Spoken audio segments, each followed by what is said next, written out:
Hello students, today we will discuss properties of matter. Every substance has some unique physical and chemical properties. All the matters around us have some specific characteristics or properties. सबके अपने कुछ special physical और chemical properties होते हैं. For example अलग अलग matters, अलग अलग सब्सटेंसेस का कलर डिफरेंट हो सकता है, उनके शेप अलग हो सकते हैं, साइज़ चेंज हो सकता है, उनका मेल्टिंग पॉइंट अलग हो सकता है, डिफरेंट हो सकता है. सेम एज उनकी केमिकल रिएक्शंस डिफरेंट हो सकती है, किसको किससे रिएक्ट करना है, कौन सा रिएक्ट करके क्या प्रोडक्ट बनने वाला है. That is all depend on their properties. So now we will discuss the physical and chemical properties of the substances. First of all, physical properties.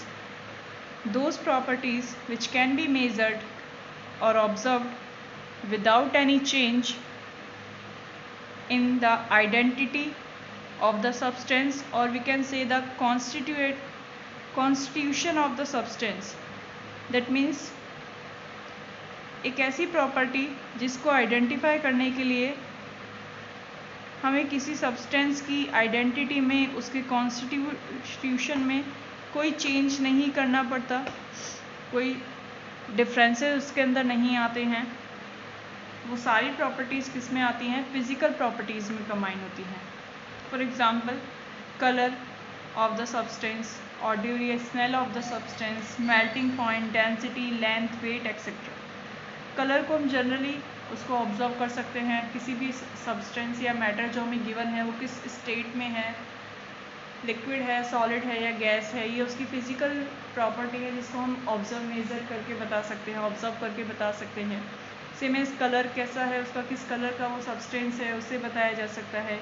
Easily उसकी स्मेल ऑर्डर कैसी है, उस स्पेसिफिक ऑर्डर से उसको identify किया जा सकता है कि गिवन सब्सटेंस जो है वो क्या है.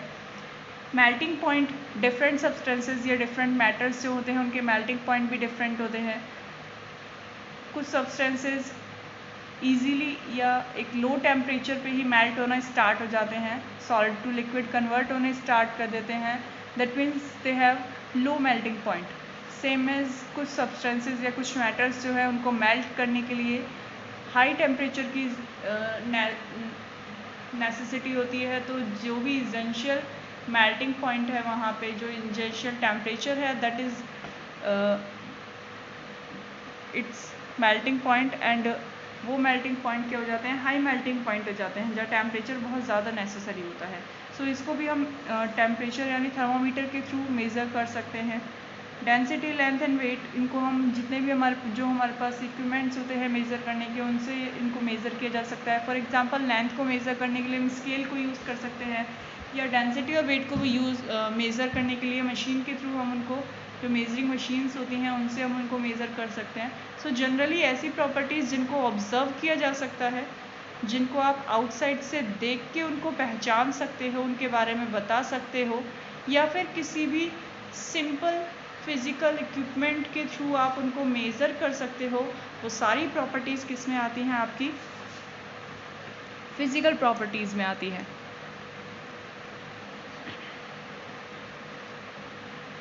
Chemical properties. The properties which are related to chemical changes in the substance or with their chemical reactions. ऐसी प्रॉपर्टीज़ जो किसी भी कंपाउंड की, किसी मैटर की केमिकल चेंज से, यानी कि उसके कॉन्स्टिट्यूशन में अगर किसी तरीके का चेंज होता है, जिन पार्टिकल से वो बना है, अगर उनमें कुछ चेंजेस आते हैं, उनमें जो कंपोनेंट्स उसके प्रेजेंट है वहाँ कुछ चेंज होता है, तो किसी भी तरीके का अगर केमिकली चेंज उसके अंदर हो रहा है, कंपोजिशन में कोई चेंज आ रहा है उसके, या फिर कोई केमिकल रिएक्शन उसकी हो रही है, किससे वो रिएक्ट कर रहा है, कुछ न्यू प्रोडक्ट्स बना रहा है, तो इस तरीके के जो भी चेंजेस हैं वो सब किसके अंदर, इसके थ्रू हम उसको आइडेंटिफाई करते हैं केमिकल प्रॉपर्टीज़ के थ्रू. तो केमिकल प्रॉपर्टीज़ जो है वो हमें रिलेट करती हैं केमिकल चेंजेस से या केमिकल रिएक्शन से. डिफरेंट कंपाउंड्स जो हैं, डिफरेंट मैटर्स जो हैं, उनकी केमिकल रिएक्शंस भी डिफरेंट होती हैं एंड स्पेसिफिक भी होती हैं. हर एक कंपाउंड सेम रिएक्शन शो नहीं करता है. For example, some chemical properties of the substances are like combustibility.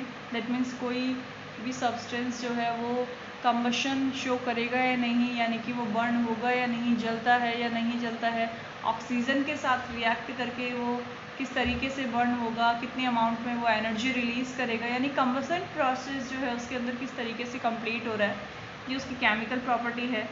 Acidity, basicity, यानी उसका नेचर, एसिडिक नेचर शो कर रहा है, बेसिक नेचर शो कर रहा है, किस तरीके का प्रोडक्ट है. तो इस तरीके से कौन सी रिएक्शंस वो दिखाएगा एसिडिक नेचर के थ्रू, बेसिक नेचर के थ्रू. तो सारी जो प्रॉपर्टीज़ हैं जनरली केमिकल, जो जितने भी चेंजेस होते हैं वो सब किससे रिलेटेड होते हैं, केमिकल प्रॉपर्टीज़ से रिलेटेड होते हैं. ओके, एंड जनरल पॉइंट्स हम chemical and physical properties junior classes में पढ़ चुके हैं ऑलरेडी कि केमिकल जो प्रॉपर्टीज़ होती हैं वो केमिकल चेंजेस से रिलेटेड होती हैं. तो केमिकल चेंजेस जो होते हैं वो नॉट रिवर्सिबल होते हैं, यानी एक बार जो आपने चेंज कर दिया आप फिर उसको स्टार्टिंग प्रोडक्ट जो हमारे पास मटेरियल होता है उसमें कन्वर्ट नहीं कर सकते हो. जबकि आपकी जो फिज़िकल चेंजेस होते हैं, फिज़िकल प्रॉपर्टीज़ जो होती हैं वो रिवर्सिबल होती हैं, आप उनको एक दूसरे में कन्वर्ट कर सकते हो. लाइक एज एग्जांपल अगर हम बात करें स्टेट्स की, तो आइस हमारे पास है मेल्टिंग, तो हम उसको मेल्ट करके वाटर में कन्वर्ट कर सकते हैं. वाटर है तो उसको आइस में सॉलिड स्टेट में कन्वर्ट कर सकते हैं. सो स्टेट में चेंजेस हो सकते हैं, यानी कि फ़िज़िकल प्रॉपर्टीज़ रिवर्सिबल होती हैं, बट केमिकल प्रॉपर्टीज़ जो होती हैं वो क्या होती हैं, एक न्यू प्रोडक्ट की फॉर्मेशन करती हैं. So they are not reversible और irreversible. Okay, in this chapter we will discuss the measurement of physical properties. Physical properties को कैसे मेज़र किया जाता है, उसके लिए कौन से हम सिस्टम यूज़ करते हैं, यहाँ उसको डिस्कस करेंगे. सो measurement of physical properties. Quantitative measurement of physical properties is required for some scientific functions. Quantitative measurement means किसी भी physical properties की quantity कितनी है उसको मेज़र करने के लिए उसको नंबरिंग में मेज़र किया जाता है, उसका क्वांटिटेटिव मेज़रमेंट होता है. और जो कि जो हमारे साइंटिफिक वर्क होते हैं उनके लिए ज़रूरी भी होता है, नेसेसरी होता है. सो क्वांटिटेटिव मेज़रमेंट जो है उसके लिए हम एक मेथड यूज़ करते हैं. This measurement is represented by a number followed by its units. In this method या in this measurement we will use a number. एक नंबर के थ्रू रिप्रेजेंट किया जाता है जो क्वांटिटेटिव मेज़रमेंट जो है उसको नंबर के थ्रू रिप्रेजेंट किया जाता है. और एक ऐसा नंबर जो कि किससे फॉलो होता है, अपनी यूनिट के साथ में. यानी कि जब एक यूनिट और नंबर दोनों से हम किसी फिज़िकल क्वांटिटी को रिप्रेजेंट कर रहे हैं तो वो उसका क्वांटिटेटिव क्या है, मेज़रमेंट है. For example length of a table can be represented as 4 meter or 4 m. Here 4 is the number and meter denotes its unit. 4 meter represent the quantity that is length. Length को measure करने के लिए हम 4 metre को use कर रहे हैं या रिप्रेजेंट कर रहे हैं इसको 4 मीटर से. 4 एक नंबर है और मीटर जो है उसकी यूनिट है, जो कि किसको बता रही है कि मीटर से हम उसको ईजिली आइडेंटिफाई कर सकते हैं कि यहाँ हम लेंथ की बात कर रहे हैं. 4 meter is also can be written as 4 and meter in the symbolic form small m. Some other examples are we can write the weight of any substance in the form 9 kilogram. Here 9 is the number and kg is the symbolic representation of its unit kilogram. तो kilogram को represent करने के लिए हमने kg use किया है and 9 उसका number है. सो 9 kg जो है वो एक फुली रिप्रेजेंटेशन है वेट को रिप्रेजेंट करने का. तो किसी भी क्वांटिटी जो फिज़िकल क्वांटिटीज़ हैं उनको रिप्रेजेंट करने के लिए हम उसमें नंबर और उसकी यूनिट्स को यूज़ करते हैं और ये उसका क्वांटिटेटिव रिप्रेजेंटेशन मेथड है.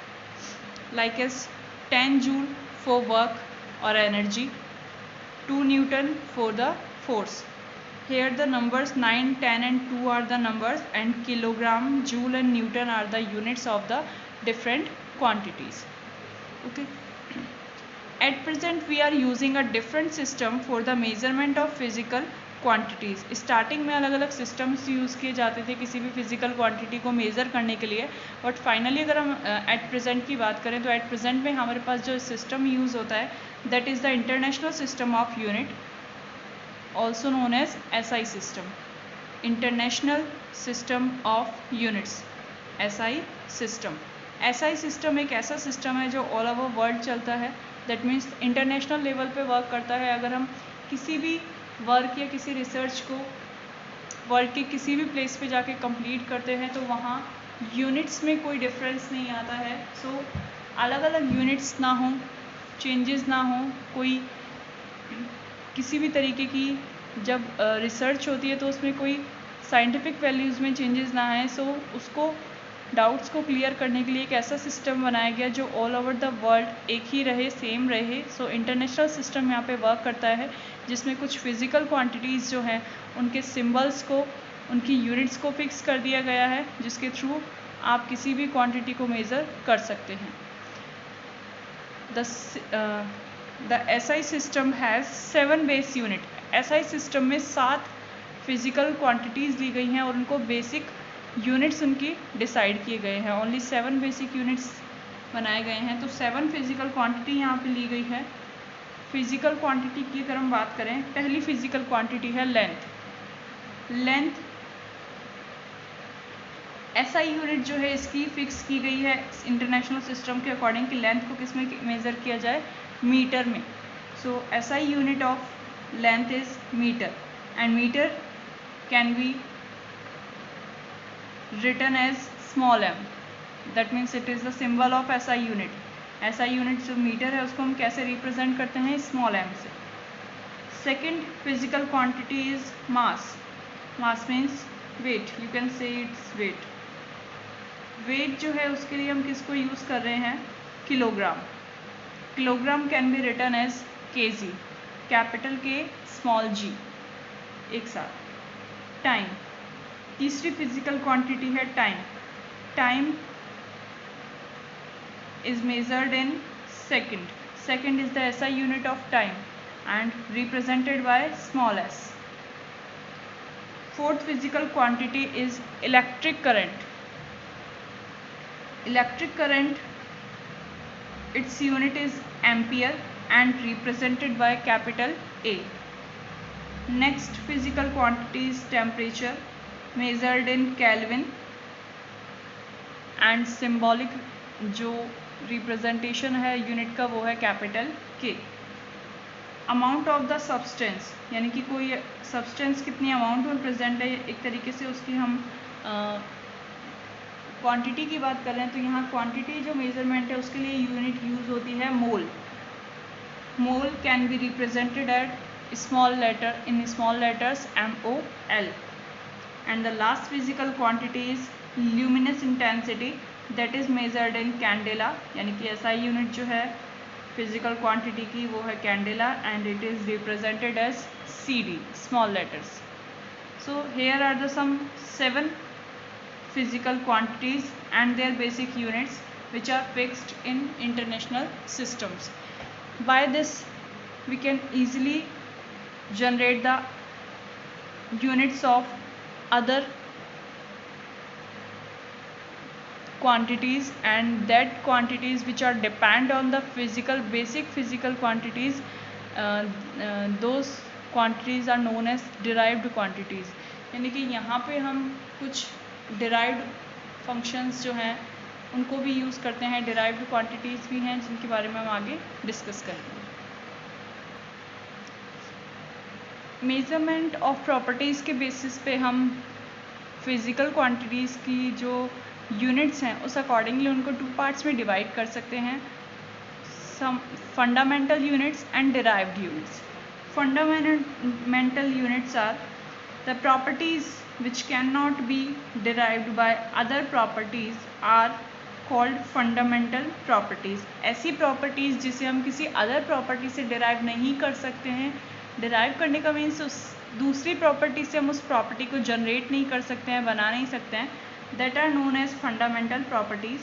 And the units which are used for the fundamental properties, that units are called fundamental units। यानी ऐसी यूनिट्स जो कि हमारी फिक्स हैं, बेसिक यूनिट्स हैं, जिनको अभी हमने डिस्कस किया था, वो सारी 7 यूनिट्स जो हैं वो किस में आती हैं, फंडामेंटल यूनिट्स में आती हैं, जो कि basic points, basic physical properties जो 7 बेसिक पॉइंट्स हैं उनकी यूनिट्स हैं।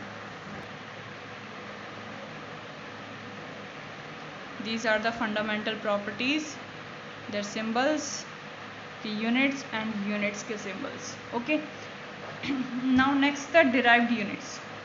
Derived units means properties which can be derived by the other properties are called derived properties। ऐसी properties जिन्हें किसी other properties से derive किया जाता है, जो basic properties है उनसे बनाया जाता है, that is known as derived properties।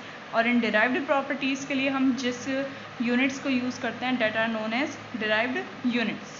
Okay, किसी एक प्रॉपर्टी से दूसरी प्रॉपर्टी को हम डिराइव कर रहे हैं मतलब बना रहे हैं उसको, ठीक है, जनरेट कर रहे हैं, तो वहाँ जो यूनिट्स आएंगी डिराइव्ड प्रॉपर्टीज़ के लिए, वो यूनिट्स भी अपने आप में क्या कहलाती हैं, डिराइव्ड यूनिट्स कहलाते हैं। दैट मीन्स हम एक यूनिट से, एक फंडामेंटल यूनिट जो है उससे हम दूसरी यूनिट को जनरेट कर सकते हैं। Okay, for example of derived unit is derived property is area. Area is the derived property। Formula of an area is length into breadth। किसी भी, जैसे जनरली हम रेक्टेंगल ले लेते हैं कि एरिया ऑफ रेक्टेंगल क्या होता है, लेंथ इंटू ब्रेड्थ होता है। लेंथ हमें पता है, यहाँ according to SI system the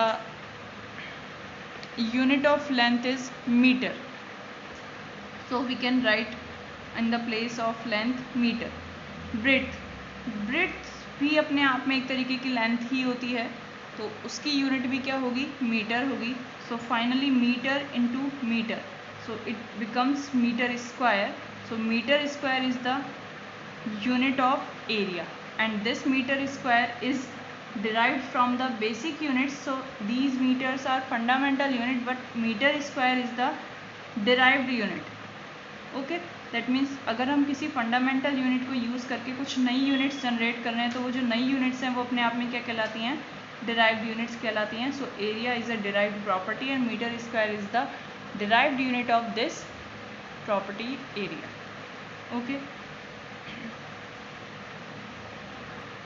we can generate many more units from this and we will discuss it in the next video। Thank you।